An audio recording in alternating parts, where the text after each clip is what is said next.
Y cuando llego a Argentina, que pasó la primera noche allí y amanezco, llega y me dice, bueno, vamos a desayunar. Y yo, bueno, sí, veo que me hace un tecito, me sirve unas galletitas y yo estoy esperando el desayuno. Yo veo que se come las galletitas y dice, nos vamos. Y yo, ¿qué? Se le olvidó el desayuno. O sea, yo no entendía, yo salí a buscar qué desayunar, porque para mí la galletita era lo que me estaba dando mientras esperábamos el desayuno, mientras hacía el desayuno. Y bueno, me acuerdo que ese día salí a la calle a buscar empanadas, en mi cabeza yo iba a buscar empanadas, hasta que entendí que desayunaban así. En Venezuela se desayuna con empanadas de carne, en caraotas, unas empanadas grandes, gruesas, llenas de aceite porque son fritas. Entonces yo llego con mi bolsita que escurría aceite por todos lados y él no podía creer que ¿qué vas a desayunar? Eso es un almuerzo. Yo tengo que confesar que en eso sí amé a Argentina porque puede más mi sueño que mi panza, así que se desayune tan liviano me permite dormir a mí un poco más. Hola gente, ¿cómo están? Bienvenidos nuevamente a mi canal. Hoy tenemos una invitada muy especial, está Marieta, que es de Venezuela, y ella está acá en el canal, así que ¿cómo estás, Marieta? Muy bien, acá con ganas de conversar contigo. Bueno, contame, ¿cuánto hace que estás en Argentina? ¿Cómo llegaste a Argentina y por qué? Mira, es una historia medio romántica. En un mes cumplo 11 años y una vez estuve viajando a un congreso de psicología y conocí una chica que era argentina y estaba viajando por Latinoamérica y en el medio se vuelve con su novio con el que había terminado en el medio de ese viaje, que ella la conocí en Colombia, pero siguió a Venezuela y estaba conmigo cuando vuelve con ese novio, así que yo le hago el favor de comprarle el pasaje desde Venezuela para que vuelva a Argentina. El novio estaba de mochilero y me pide que le compre el pasaje a él también, que él iba a llegar a Venezuela porque le salía muy barato y a mí como había control cambiario, me hacía, era un negocio porque a mí me daban dólares y ellos les salía 2 mangos. Entonces en el medio aparece un hermano que fue a pagarme el pasaje de ese chico y no sé, flechazos, fuegos artificiales, algo pasó allí que nos dio una locura, nos vimos ahí, quedamos súper flechados, después nos vimos como 2 o 3 días y casualmente cuando yo le compro el pasaje a este chico, compro un pasaje para Argentina porque venía a un congreso de psicodrama, así que nada, nos despedimos en ese viaje y al mes quedamos en vernos, éramos amigos que no íbamos a ver, pero no nos aguantamos, en ese mes hablamos, nos enamoramos fuerte. Wow. Y yo vine a ese congreso, venía por una semana, me quedé un mes y después me devolví a buscar mis papeles y hacer todas las diligencias posibles. Tenía un compromiso en Colombia que yo daba unos cursos, así que fui a dar los cursos, hice mis papeles y me regresé. Y así llegué a Argentina, enamorada. Wow, una linda historia. 11 años ya, ¿no? 11 años y 2 chicos, así que wow. No me salió mal la historia. Y lo curioso del caso es que los dos somos así súper pensantes, para tomar una decisión la analizamos 1000 veces, pero con esto fue así como o nos arriesgamos y le damos con todo o nada, porque sencillamente estábamos a muchos kilómetros de distancia. Entonces, bueno, nos arriesgamos y acá estamos. Por como te escucho y tu sonrisa, creo que es una de las mejores decisiones de tu vida. Sí, sí, la verdad es que hicimos una linda familia de la que estoy orgullosa y tenemos una bonita vida, así que fue muy de novela, te lo hice así súper resumido, pero si te cuento los detalles era así como telenovela. ¿Y vos habías viajado antes a Argentina o es la primera vez que viajaste? No, había viajado a Argentina y yo nunca me imaginé vivir en Argentina, pero sí tenía que desde pequeña siempre me confundieron con Argentina. En donde yo vivía, por lo menos una vez a la semana me preguntaban si era argentina, pero a veces era todos los días que alguien me veía en la calle y me preguntaba si era argentina. Y en el medio, cuando tenía 14 años, yo practicaba danza folclórica y trajeron a una persona que no era argentina, por cierto, era de Colombia, pero nos enseñó a bailar tango. Y desde ahí yo me volví una fanática del tango, al punto que yo llegué de 31 años a Argentina, yo iba desde los 28 años a la milonga una vez por semana, una milonga que habíamos armado con amigos, porque no es que había muchas milongas en Venezuela, la armamos personas que queríamos bailar tango. Entonces, nada, yo bailaba muchísimo tango, era una fanática del tango, había venido con mi familia a pasar unas navidades, unos 5 o 10 años antes de conocer a mi marido, no mentira, como unos 6 años antes de conocer a mi marido, y yo siempre quería venir a bailar tango, al mundial de tango, no sé qué, pero nunca me imaginé que iba a vivir, la verdad. Y acá está. Y lo más curioso es que llegué aquí y no bailé tango más nunca. Es lo que hace uno cuando vive en el lugar, nunca visita. Si hay como una zona turística que visitar y uno vive en el lugar, estoy seguro que no lo hace nunca. Suele pasar. ¿Y cómo fue el choque cultural, la comida? Sé que, bueno, en Venezuela, no sé, la cultura es muy importante en Venezuela, es muy fuerte, muy arraigada. ¿Y cómo fue con el cambio argentino? Bueno, a mí una de las cosas que es emblemática entre mi marido y yo es que cuando él me conoce, que vamos, yo lo invito a pasear a un lugar que se llamaba la Laguna del Vino, lo paso buscando por el hotel que estaba y digo, ay, tengo hambre, voy a desayunar. Mientras esperamos el colectivo que nos llevaba a este lugar, agarro y me compro unas empanadas. En Venezuela se desayuna con empanadas de carne, los argentinos le dicen poroto a la carabota, que le dicen en Venezuela caraotas, unas empanadas grandes, gruesas, llenas de aceite porque son fritas. Entonces yo llego con mi bolsita que escurría aceite por todos lados y él no podía creer ¿qué vas a desayunar? Eso es un almuerzo. Y yo, ¿qué almuerzo? Yo me comí 2 o 3 empanadas. Él no podía creer que yo comiera lo que comía. Y cuando llego a Argentina, que pasó la primera noche allí y amanezco, llega y me dice, bueno, vamos a desayunar. Yo, bueno, sí, veo que me hace un tecito, me sirve unas galletitas y yo estoy esperando el desayuno. Yo veo que se come las galletas y dice, nos vamos. Y yo, ¿qué? Se le olvidó el desayuno. O sea, yo no entendía. Yo salí a buscar qué desayunar, porque para mí la galletita era lo que me estaba dando mientras esperábamos el desayuno, mientras hacía el desayuno. Y bueno, me acuerdo que ese día salí a la calle a buscar empanadas. En mi cabeza yo iba a buscar empanadas. Y estuve hasta las 11 de la mañana, no conseguí empanadas por ningún lado, por supuesto. Nadie hace empanadas a esa hora de la mañana. Y cerca del mediodía es que empecé a conseguir empanadas y pasé hambre horrible ese desayuno. Y hasta que entendí que desayunaban así. Sí, yo sé que tengo amigos venezolanos y sé que se levantan temprano. Yo no lo voy a creer a las 7, 8 de la mañana a cocinar como una cocina y tardan 2 o 3 horas para preparar el desayuno. A veces hacen pollo, arepas y un montón de cosas, comidas muy elaboradas a la mañana. Y se levantan temprano para hacerlo. Y digo, wow, nosotros tomamos un mate con una factura y chao. Sí, también se puede comer un pancito con jamón y queso, pero la verdad tengo que confesar que en eso sí amé Argentina porque puede más mi sueño que mi panza, así que se desayune tan liviano me permite dormir a mí un poco más, así que yo digo, bueno, dormir, yo me paro igual a las 8 de la mañana, ¿no? Pero, 7:30, 8, pero me tendría que parar a las 6 para hacer un desayuno como lo que se hace en Venezuela. Qué lindo vivir en Argentina. Sí, y, bueno, vos sos psicóloga Ujú. y ayudás a gente que están, o sea, inmigrantes que viven en distintos lugares con los problemas que trae la inmigración. No hablando de problemas de papeles, sino problemas personales o soledad y demás. ¿Puedes explicar un poquito más? Sí, mira, la verdad es que yo acompaño a migrantes no con problemas nada más, porque justamente existe Ujú. el mito de que uno va al psicólogo solo cuando tiene una enfermedad, un trastorno, un problema, pero la migración trae consigo malestar psíquico, malestar emocional, que es muy distinto a una patología. Entonces, poder acompañar a poner palabras eso que está pasando. A veces la migración genera como un cúmulo de emociones todas revolucionadas y cuesta poner como cada cosa en su lugar, entender qué es lo que pasa. También hay algo que tiene que ver con la identidad, que al cambiar del contexto, la identidad se ve como movilizada y volver a reestructurar esa identidad en un contexto distinto, poder atravesar una nueva cultura, dejarse atravesar por esa cultura y entender que las diferencias y qué me molesta y qué no me molesta y por qué me molesta. Si eres acompañado, puede facilitar el proceso de adaptación. Hay personas que son muy flexibles y van con todas las ganas, no, bueno, yo voy a experimentar nuevas situaciones y por ahí no necesitan el acompañamiento psicológico.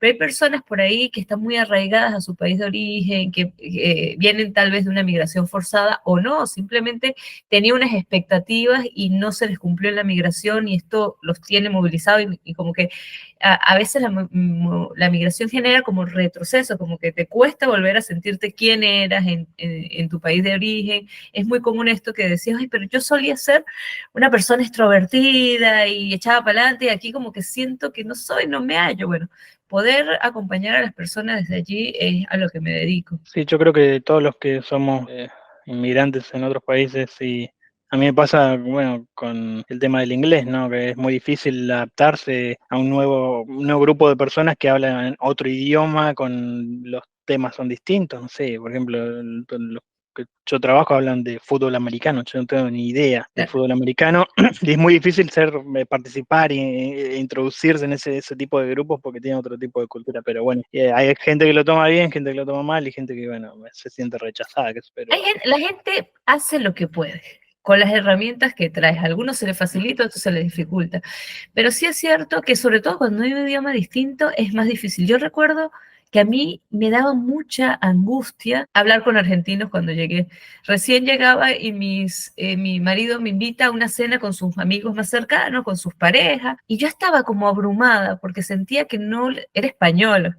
Convengamos que supuestamente hablamos español, pero bueno, también existe en Argentina el lunfardo, que involucra lunfardo es como una forma coloquial de hablar, como un idioma callejero para el que no conozca de Argentina.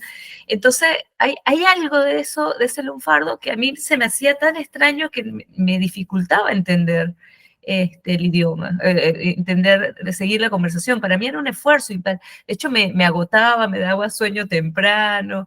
Yo era, justo les decía, yo era muy extrovertida y no sabía cómo involucrarme en una conversación porque los temas eran distintos. Y bueno, eso es parte de lo que es inevitable en una cultura, atravesar las diferencias y poder... Hay chistes que tú haces que por ahí en otra cultura no dan gracia. Entonces, Exacto. todo eso necesita pues poderlo tramitar, elaborar y poder tener las herramientas propias para atravesar la incomodidad mientras uno se adapta a la nueva cultura. Cuando uno logra atravesar eso, ya se le hace natural conversar, sentirse incorporado, pero es un proceso, no es de la noche a la mañana. Entonces, bueno, eso es parte del trabajo que Yo se voy a hace. dejar tu contacto abajo de la descripción para que puedan contactarte, aquel que, bueno, se siente en esta situación y necesita ayuda o solamente necesita alguien que lo acompañe. Voy a dejar tu contacto y en la descripción pueden contactarse con Marieta. Para ir cambiando un poquito de tema, vos viste la situación, ¿no? Como está Venezuela hoy en día, pero con respecto a la migración en Venezuela, de venezolanos en Estados Unidos, nosotros acá lo vemos, está generando un tipo de rechazo ¿cómo lo ves a eso en el mundo, ¿no? Porque lo que genera por ahí la mala situación de Venezuela hace que venezolanos viajen a Estados Unidos y generen un rechazo y tanto, no solamente para venezolanos, para todos los que son latinoamericanos. Sí, mira, hay un fenómeno que se llama etnocentrismo, que es que sucede en algunas culturas que las personas evalúan su cultura por encima de la otra, la creen superior, creen Ujú. que la cultura a la que pertenece es mejor que otra. Entonces, cuando se producen migraciones masivas, caso Venezuela y los países que están en guerra y donde hay grandes éxodos por situaciones socioeconómicas, etcétera,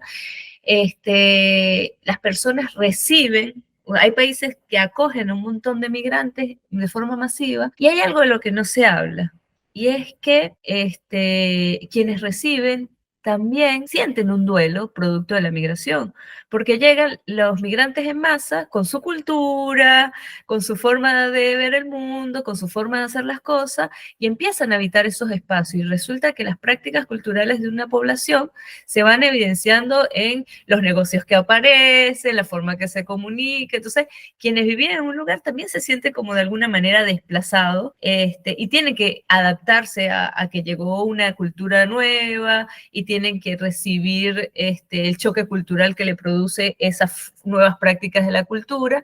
Y si no se conoce esto, que se promueve desde muchos lugares, por ejemplo, la Organización Mundial para las Migraciones, que es una agencia de la ONU, recomienda trabajar en la capacitación de interculturalidad, que no es más que esto, poder entender que todas las culturas son diversas y que ninguna práctica es mejor que otra, que hay prácticas distintas con las que tú puedes estar de acuerdo o no, pero al final de cuentas son prácticas y ninguna cultura es mejor que la otra. Entonces, cuando uno puede entender que el mundo va más allá de nuestra propia cultura y se deja permear por la cultura extranjera o si uno llega a un lugar por la cultura que te acoge, esto facilita que se pueda entender desde dónde vienen los comportamientos que vienen y no generar tanto rechazo. rechazo, porque lo que viene sucediendo al final de cuentas es que, por ejemplo, yo agarro, no sé, tengo una forma de vestirme. A mí me pasó en Argentina, te lo voy a decir, yo llegué y los venezolanos nos vestimos mucho, nos maquillamos, y yo salía a comprar pan con maquillaje, y la gente me miraba raro, porque además nos maquillábamos bastante. Entonces aquí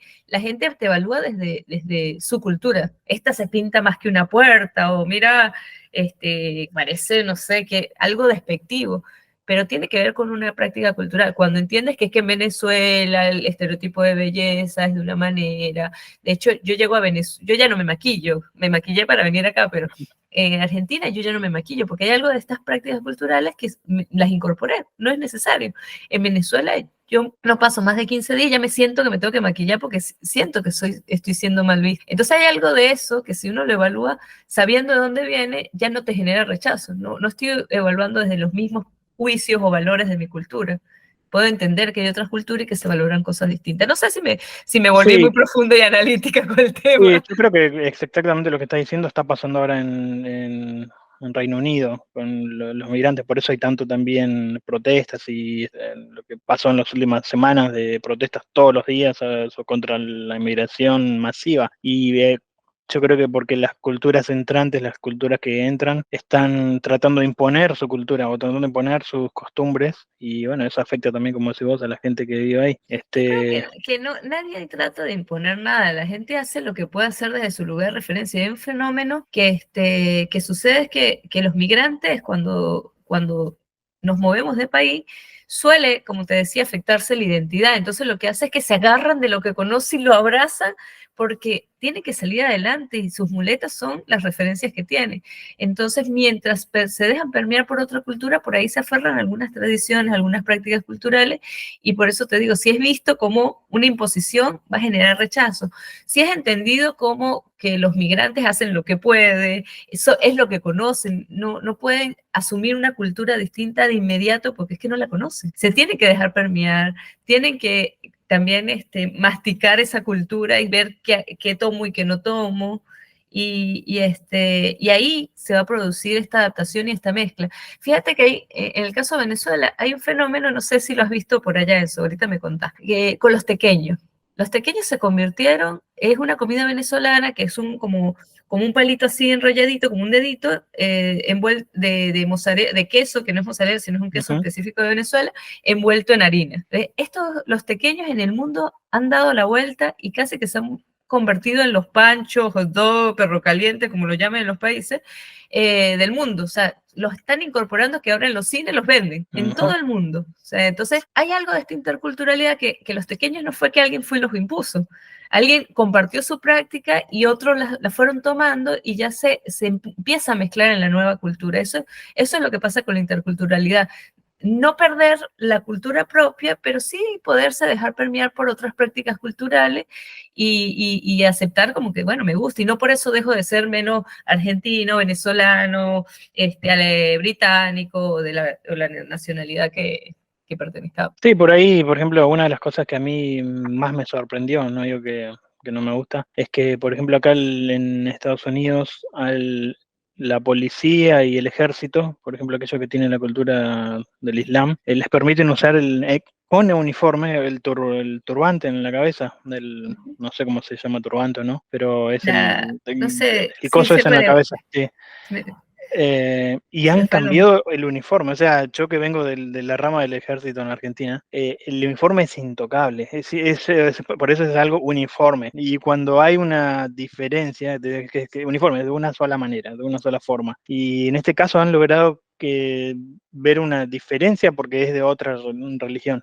Creo que ahí me parece que le están errando porque marcan una diferencia y se diferencia. Entonces, sí, deberían, si quiere ser parte del ejército, usar el uniforme del ejército. Es así, no cambiar y adaptar su uniforme porque es de otra religión. Me parece a mí, es mi punto de vista. Sí, bueno, Porque, te voy a hablar desde los marcos teóricos, para que no ujú, caigamos en opiniones, sino marcos teóricos. sí, Desde la Organización Mundial para las Migraciones, eso sería considerado una buena práctica, porque lo que se busca es entender que la diversidad de religión, de origen cultural, étnico, tienen posibilidades de inserción sin que tenga que cambiar en una totalidad. Por ejemplo, la práctica sería utilizar uniforme, pero hay algo que va más allá de la cultura, que va más allá del uniforme, que tiene que ver con una forma de ver el mundo y una práctica religiosa. O sea, es como que le pidas a alguien que no tenga sus brazos. O sea, es tan psíquicamente propio una práctica religiosa con la que podemos estar o no de acuerdo, pero que eso significa, digamos, un pecado. No sé qué significa en realidad, porque desconozco la cultura del Islam, pero ponerle que signifique un pecado, ponerle que signifique lo que signifique, para ellos es tan difícil que es como decirle que no respire. Entonces, poder entender eso desde ahí, que no es solo me adapto, sino es quitarle algo de lo que lo constituye como ser humano, porque a nosotros nos humaniza la cultura.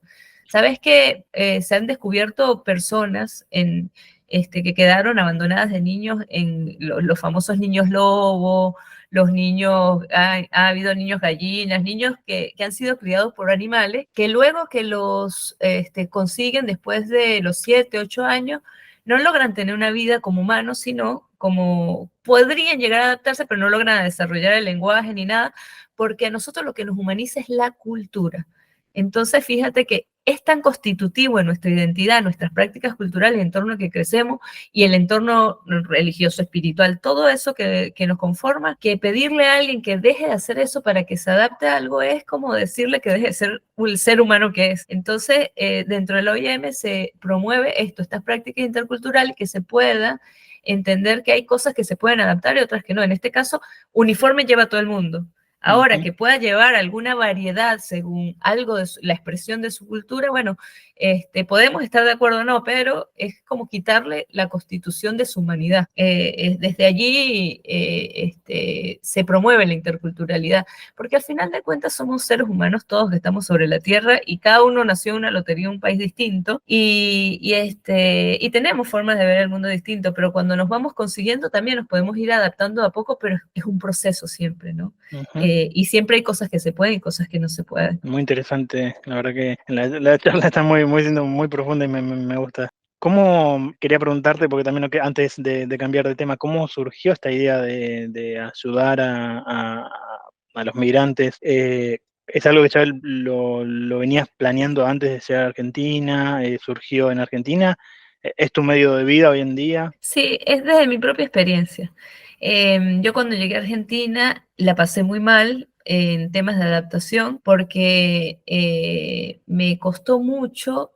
Yo aparte de psicóloga soy arquitecta, entonces yo llegué creyéndome, o sea, venía de mi cultura, en donde en Venezuela tener un título en algún momento, no sé ahora, pero en algún momento del pasado, cuando yo crecí, te garantizaba tener un buen trabajo. Ya no pasa eso, ¿no? Pero anteriormente sí.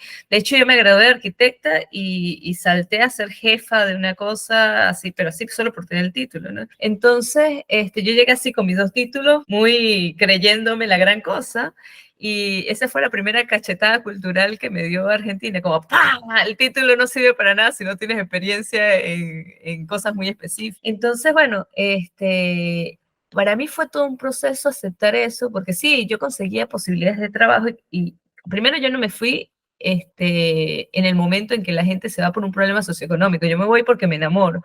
Entonces también tenía el apoyo de mi pareja y no era que si no trabajaba no comía. Entonces a mí los primeros trabajos que conseguía, tipo en un restaurante, ¿no? Yo decía, pero yo me formé, me estudié, como que no me entraba en la cabeza eso. Y hasta que tuve 10 meses sin conseguir trabajo, finalmente salí desesperada un día, no, yo tengo que trabajar, no puedo estar en la vida sin trabajar.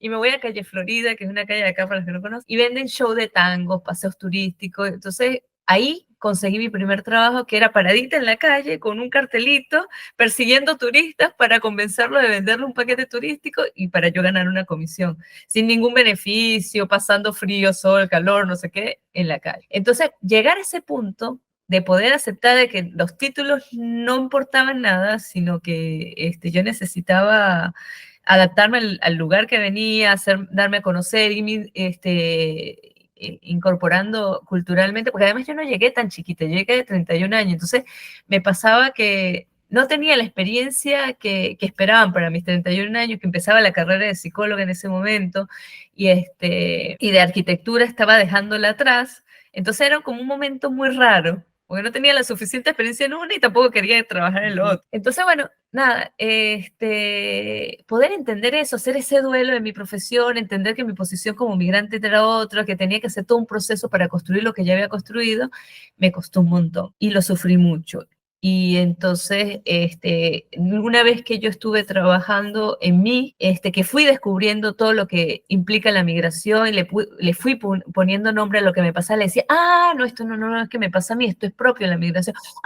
Es que esto, o sea, está bien como yo lo vivo, es mío, pero las cosas que me estaban pasando, las dificultades, los desafíos que estaba atravesando eran propios de la migración. Cuando le pude poner nombre, cuando pude ir haciendo ese proceso, dije, no hay, en ese momento no se hablaba de psicología y migración, yo investigaba y había muy poquito. Entonces ahí decidí trabajar, yo me incorporé para estar cerca de mi profesión a un grupo de psicólogos que formamos una asociación de psicólogos venezolanos en Argentina, que ya hoy está muy bien constituida, prestamos servicio, acompañamos. Entonces fui una de las fundadoras, pero para mantenerme cerca de esta profesión, para sentirme cerca de venezolanos, y así llegué a trabajar con ellos. También yo estudié una maestría en danza, movimiento, terapia y empecé a trabajar con un grupo de venezolanos con un taller que se llamaba Cuerpo Migrante, y luego la OIM se lo ofrecimos y le gustó, así que lo estuvimos dando como por 4 años, apoyados por la Organización Mundial para las Migraciones. Así que una cosa, y al mismo tiempo al estar trabajando para la Organización Mundial para las Migraciones, ellos mismos me fueron formando, me dieron capacitación continua, y bueno, así, en mi propia experiencia, en mis propias búsquedas, en el compartir lo que a mí me había pasado, el querer ayudar a otro, se convirtió en mi profesión y en mi forma de vida hoy. Felicitaciones, la verdad que impresionante.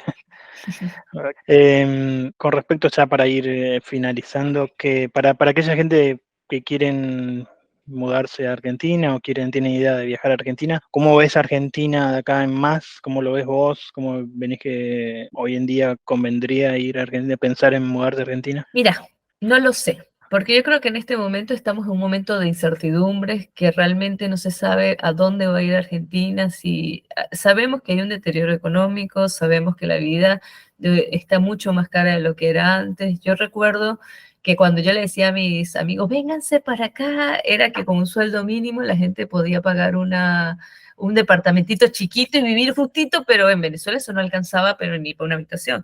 Entonces, pero a través del tiempo se fue deteriorando a nivel económico, y sabemos que económicamente Argentina está en incertidumbre, no sabemos a dónde va a ir. Entonces, yo creo que igual para migrar a cualquier país, llámese Argentina, llámese China o Perú, lo importante es saber qué es lo que te llama de ese país, porque siempre en todos los países vas a tener que afrontar desafíos, y no puede ser que cada vez que varíe económicamente me vaya del país buscando un lugar, sino que tengo que aprender a afrontar los desafíos de un país, a menos que sea algo extremo, ¿no? Entonces, si alguien quiere venir a Argentina, que sepa bien qué es lo que quiere de este país, qué oportunidades le brinda según su profesión. Por ejemplo, yo soy una psicóloga en un país donde hay récord de psicólogos, o sea, hay mucha competencia. No sé si es el país perfecto para la psicología, para ejercerla como tal en el país, pero sí capaz que es un país para formarse como psicólogo. Entonces, si quieres venir a formarte como psicólogo, donde hay un lugar donde hay mucha cultura de psicología, donde hay muchos estudios, donde hay formaciones, la agarras así, sale, hay incluso formaciones a muy buen precio, puedes tener experiencias de ver cómo es el sistema de salud en Argentina, haciendo formaciones en los hospitales directamente. Yo tuve la oportunidad de formarme en un curso de posgrado en el Hospital Álvarez acá, y podía hacer prácticas en las guardias. Entonces, claro, eso me llevó a acercarme a cómo funcionaba el sistema de salud acá. Entonces, depende de lo que quieras hacer. Si es para eso, dale.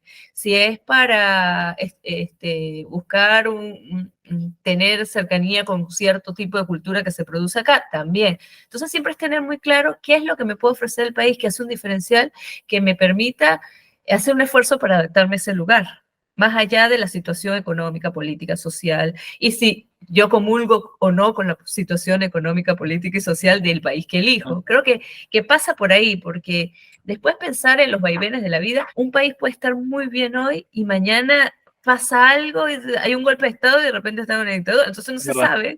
no se sabe realmente que va a haber una estabilidad en el futuro. Entonces uno tiene que tener otros elementos de que agarrarse para poder afrontar las vicisitudes de una inmigración. Y creo que cuando una persona tiene claro el qué la hizo migrar y para qué migró y por dónde quiere ir y qué le ofrece el país que elige, eso lo sostiene frente a cualquier dificultad que ocurra a su alrededor. Es lo que le ayuda a levantarse día a día. La verdad que es muy interesante Ujú. todo lo que decís y creo que se nota muchísimo que tenés muchísimo conocimiento y experiencia en tu rubro. La verdad que ya te comprometo para una entrevista para hablar específicamente de lo que es la psicología y la migración. Me encantaría hacer un video solamente hablando de eso, Seguro. porque es muy interesante y a la gente, nosotros los que migramos, nos sentimos muy identificados. Y parece como que me estás hablando de mí, o específicamente soy yo, pero bueno, la verdad que ya te comprometo. Muchísimas gracias por esa entrevista, sé que tenés que ir, así que bueno, gracias por esa entrevista de nuevo y bueno, lo que quieras decir al final lo dejo para vos. No, bueno, que quedo totalmente a la orden. Sí, yo no lo estoy haciendo tan seguido ahora, también entrevisto a otros migrantes porque me gusta compartir historias, un poco para romper con ese estereotipo del migrante tiene que ser vulnerable, no sé qué, hay un montón de historias en las que uno se puede identificar y sobre todo para que a la gente no le pase lo que me pasó a mí en algún momento, que yo me sentía muy solita y que todo lo que me pasaba a mí, sino que sepan que la migración tiene un montón de desafíos comunes y que nos podemos acompañar. Entonces, si me quieren seguir en mi Instagram, que es donde estoy haciendo estas historias, ahora mismo no estoy construyendo contenido, pero ya pronto volveré a construir contenido específico sobre elementos de la migración, tips sobre el tema migratorio, pero ya hay un montón de cosas construidas allí, echen un ojito que hay material, entonces me pueden conseguir como Marieta, @marieta.adn en Instagram y en todas mis redes sociales, así que los espero por ahí y seguimos la conversación. Bueno, muchísimas gracias, Marita. Bueno, gracias a ti, Enzo.